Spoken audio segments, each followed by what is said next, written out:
What's up, Defects? Special video for you today. We're pretty excited about it. Something different. We have not done this before. This is kind of us just sitting back with the camera rolling and having a discussion. All right. So I don't want to give too many details. I don't want to spoil the surprise. So please watch. Let us know if you dig this format or not, and it'll let us know if we should continue doing them.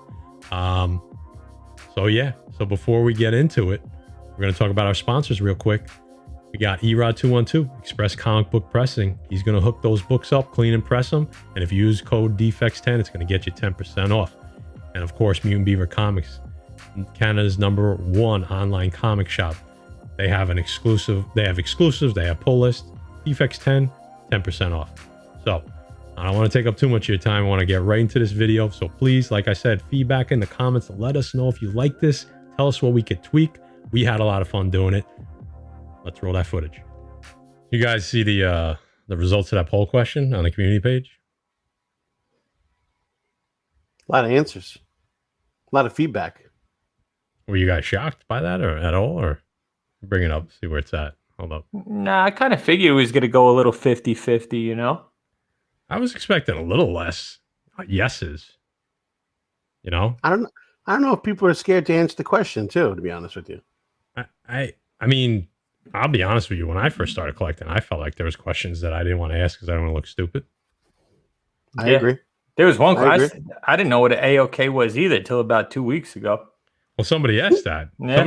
So I guess people started taking it as an opportunity to start to ask questions in the chat here. So there was a couple good ones here. I mean, a lot of these, yeah, I'm always happy to talk about comics. We're all newbies at one time. Says Jumagu. I love that guy. I love that name. Listen, the only way to learn is to ask questions. So I don't think anyone should be embarrassed about asking a question. That's how you learn something. If you don't know, ask somebody. I mean, we all heard that. Yep.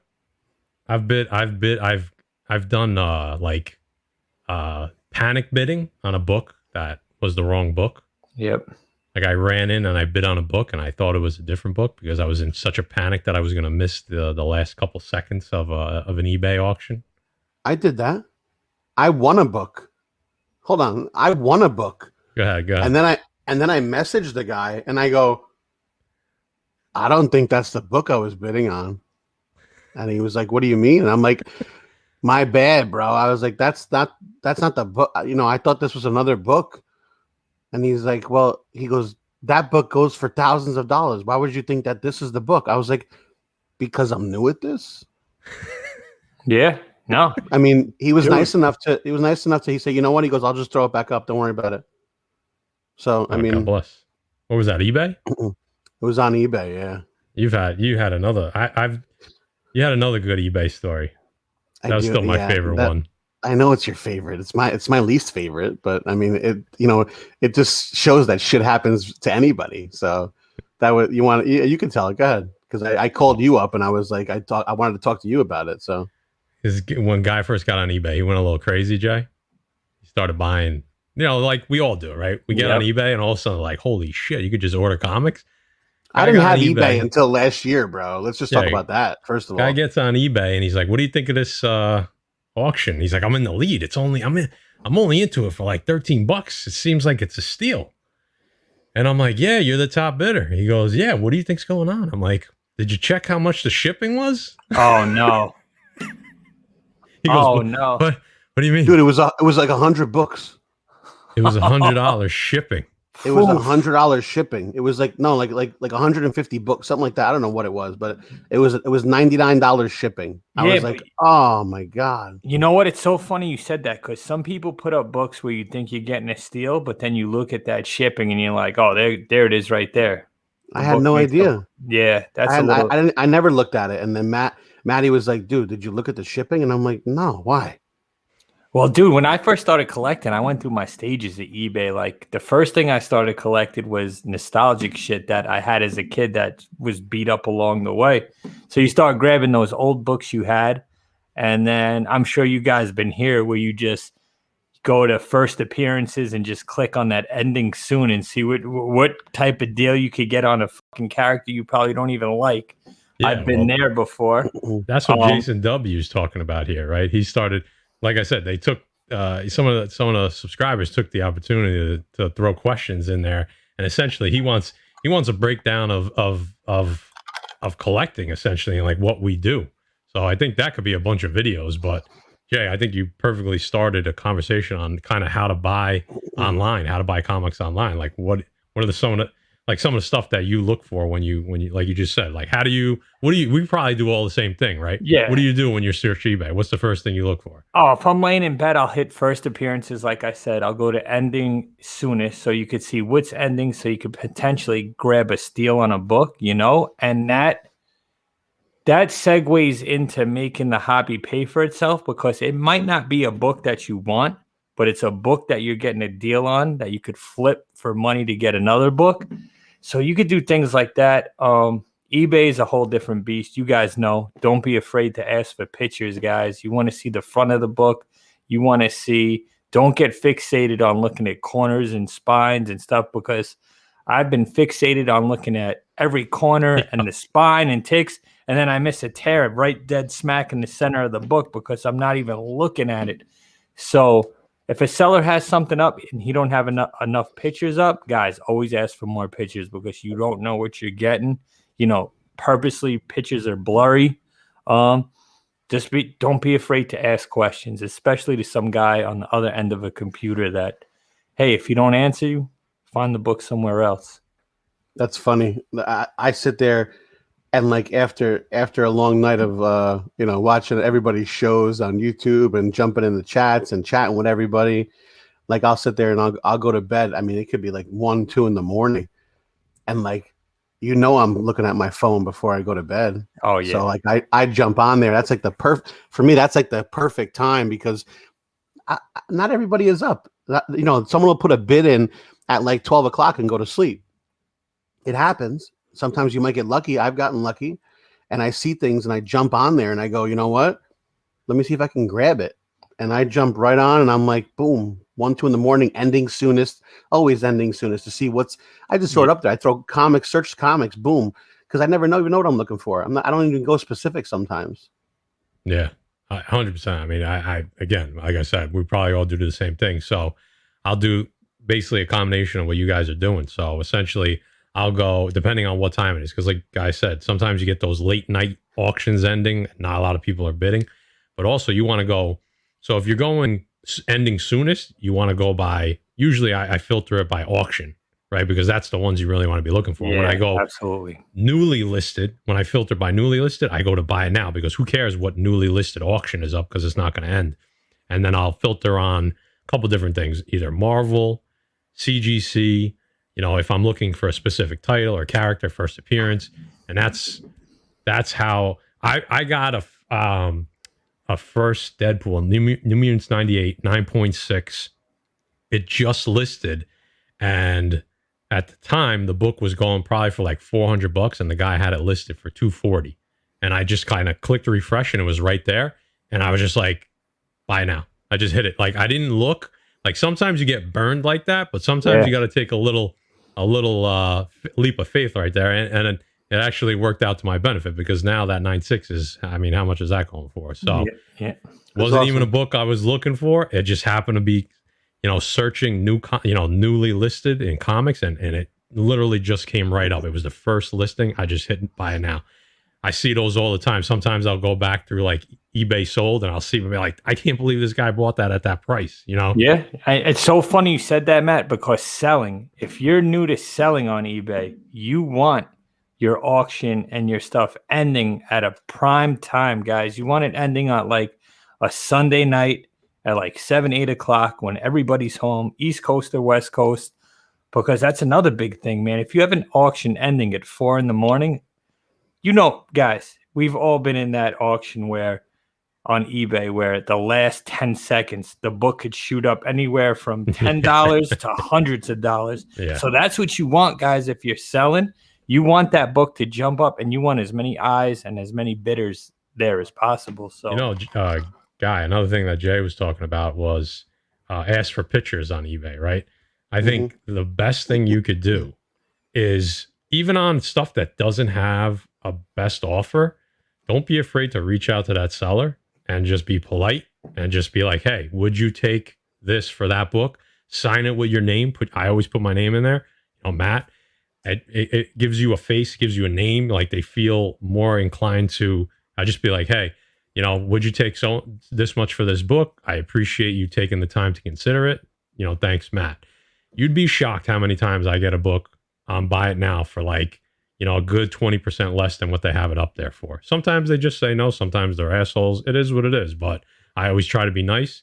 My best raw purchases have been on books that have really like one picture and it's really blurry.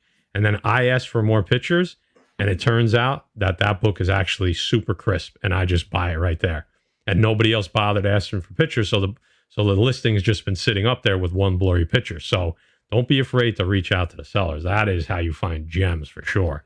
That's a good point, because you know what? I had reached out to a couple guys when I was buying like multiple books too. And like I bundled multiple books from this one guy, and I buy from him all the time still, because like he'll throw up new stuff and I have an alert to show me when he throws up new stuff. Yeah. And I look through there. I bought like 12, 13 books from him a couple weeks ago. Yeah. And he bundled it and he put all the shipping. He sent me an invoice and put all the shipping for one. So you save on shipping too if guys actually talk to you. You don't have to keep buying stuff and shipping them separately. So that's a good little trick too. You always got to consider that with the price, right? We talked about the shipping nightmare, right? Yeah. Tax too, right? Like, find out where that's shipping from, because if it's, we live in New York, right? All three of us. So if you see that seller's in New York too, be prepared that you're going to pay tax. I know every state's different, but I know our state, if it's not shipping from New York, we don't get charged tax. Certain sellers, I think, charge tax regardless, but it rarely happens. If it ships out of state, I don't know about you guys. Is that what you guys have seen too? If it ships them out of state, no tax, right? Yeah, no tax. It depends on exactly where you're buying it from. Yeah, because that all goes in that I factor all into a price. Like, if I buy a comic for $100 and it costs me $130, well, that comic cost me $130, right? So my same mindset. If that's what I pay, if that's what I finally pay for a book with shipping, tax, and everything, that's what I pay. If it's $130 total, it's $130 I paid for that book.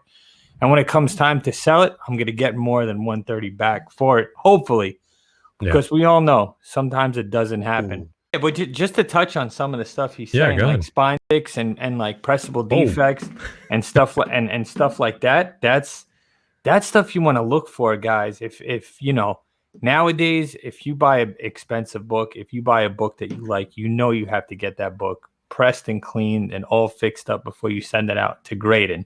Now, if you're buying a graded book, not everybody does that, guys. So as you collect and as you start to look at your books more and start to grade them, you could look at a slab and say, oh, this has that. This has that. Don't be afraid to crack that slab out, guys. Send it to your presser, get it cleaned, get it pressed up, and resubmit it, because there's been a ton of times that I've got steals on books. And, even if a book goes up a grade, depending on the book, you're talking about hundreds, maybe even thousands of dollars. Yeah. And I mean, as far as, grading, right? I mean, Jay knows what I'm going to say already. There's two things you want to do, right? If you want to learn how to buy raw books, especially online, right? Like Jay said, you can't just look at the corners and the spine. Like, you have to take a good look over that whole book, but you have to become a better grader. Everyone can become at least a good grader. Maybe not a great grader, but you could become a good eye at grading. And there's two ways to do it. All right. You either, number one, go out, buy yourself that Overstreet guide and just read it. All right. Reference it when you're looking at, pictures, when, if you're looking at pictures online, go to the grade range that you think it's in and start looking and see the example pages and see what the allowable defects on. That is how I learned. All right. There's really no better way, as far as I could see, to learn. Listen to other people that really know how to grade. Give them a book and be like, hey, what do you think this grade is? That is probably your best bet. Or option two is to do a Jay and Guide, though, and just send me the pictures of the book and they ask me what the grade is. Yeah, absolutely. Or guys, just keep buying and trying to grade on your own and see what it comes back. I think that. So with this hobby, guys, it's so fun because me, Matt, and Guy will all pick out books. We'll buy them on eBay. We'll buy them at shows. We'll look them over, and then, we've been burnt on books, and sure. we've gotten way better grades than we thought on books. But the best thing to do, in my opinion, if you're not going to take the time out to read Overstreet and like the whole grading process, just keep sending books in, guys, and see what they come back. Guess your grades. Write them down so you don't forget them. And when those books come back, you'll see. Buy those graders notes. See exactly where they dinged you for certain stuff. That, in my opinion, is the best way to learn. I'm gonna go with option B. I'm gonna go with option B and send them my books to Matty Forge. That's what I'm There gonna you do. go. I had ASM 121, right? What is that? Death of Gwen Stacy, the yellow cover. All day I thought it was a 9.2, 9.4. It came back a 7.5. I think I opened that up with you, Guy. It was one of my first. It was one of my first two submissions. There was a tape pull on the back cover. Now, after I went to the grader's notes and I saw it there, I realized it. But I'm going to send it in again. I still think it's higher than a 7.5. But I missed that tape pull because it's a white cover. But now I know on back covers, on white back covers like the 70s and 80s books, I kind of look at the top edge to make sure there's no tape pulls. That's how I learned that lesson, So, and guys, but that's what it is. That's learning. That's learning. That's how you learn. Hello. And you gotta go through it. You gotta go have some experiences, and once you have them, you see different things and you see what's going on. So, yeah. And guys, like you'll see people that post up on wherever it may be. If you're at a comic book show, if you're at a con, if you're on eBay shop, and if you're on an online comic book shop, wherever you are, you'll see, some people grade with the number system, 8.0, 9.0. Some people grade fine, very fine, near mint. My best thing that I learned from Biggs over on the New York Warriors, if someone's posting a book that's raw and they say it looks like an 8.0, you don't want to pay more than a 7.0 for that book because it's raw and it's not factually an 8.0. So always try to bring it down a grade higher, lower if you're going to buy, guys. If that book says 8.0 and it's a raw book and the seller's saying, yeah, it's an 8.0, well, listen, I'll pay you what a 7.0 is because it does look good, but there's no guarantee that it's going to be that 8.0. So shout out to Biggs for, like Guy said, you learn a bunch of different stuff from different members of this community. Only if me or Jay are selling the books, because then if we say it's an 8.0, it's an 8.0. Or possibly a 9. Could be a 9 also. Could be a 9. Oh, God. All right, boys. I'm getting tired. I think I'm going to hit the sack. Yay. right, I got man. a Sunday to eat. I got a Carvel Dasher with my name upstairs. Peanut butter? Yeah, The peanut butter? Yeah, Oh, That's the Fudgy best the one. Whale? that's the best one by far. No, the Dasher with the peanut butter, dude. Yeah. Peanut butter sauce too. They call me Dashing Debutante. I don't know what that I don't means. even want to know what that means. Yeah. Yep. I heard you were quick, but That has nothing to do with it.